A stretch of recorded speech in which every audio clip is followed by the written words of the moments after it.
Hey everybody, in this video we're going to be covering something called mat vision. Unfortunately, that doesn't mean you get some special goggles that you're going to put on, but what we are going to do is teach you how to be able to see larger portions of the mat and keep your focus broad so that you understand what's going on around you, even though you're teaching maybe one small group. So you can see that I've kind of got the camera zoomed out here so you can see a large portion of the mat. If you were in the place of the camera right now, you would be able to see about 2/3 of our mat space, and that puts you in a great position. Right now, you also notice that I've got some cones on the floor behind me. Well, if I am teaching, and maybe I'm working with some students over here, and all of these cones are other students, I can't see them, which means there might be things going on here that are unsafe or that are just poor quality martial arts, and I want to be able to help them to be the best they can be. So I would want to maybe turn my body so that I can see everything at once. For instance, if I were working with these two students over here, instead of having my back to these guys right here, I would simply want to stand in a different position. I would want to maybe turn my body so that I've got at least peripheral, that means out of the side of your eye, vision of what's going on with these students. That way, if something goes wrong over here, I've at least got awareness of it.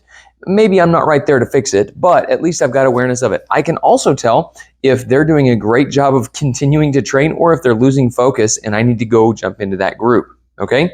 Same thing for these guys over here. I don't want to leave these two guys by themselves and focus only on this large group.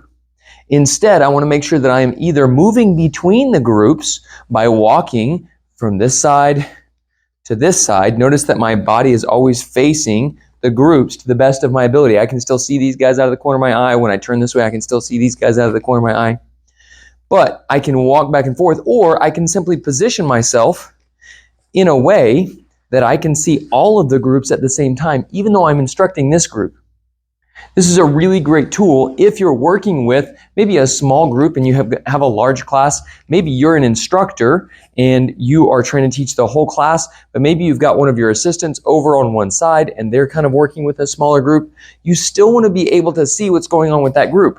So if I were to have all of these guys turn and face me in this direction, then if I stand right here, I can still see this small group that's working over here, while these guys aren't distracted by the small group, but they are able to learn from me, and I'm still able to see what's happening here.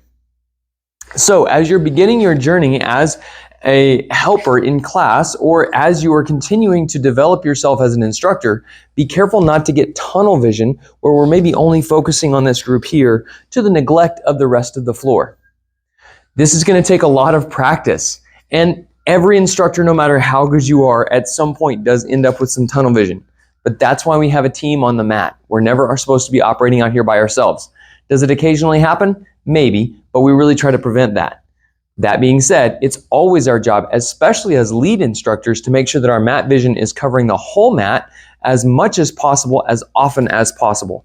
Our backs should be toward the outer edges of the mats or toward the equipment racks so that we can see the students to the best of our ability, and that way everybody can remain safe and everybody can have a great time. All right, I want you to keep practicing this. It's going to take a lot of skill building, but I know you can do it. Work on that mat vision. We'll see you in the next video.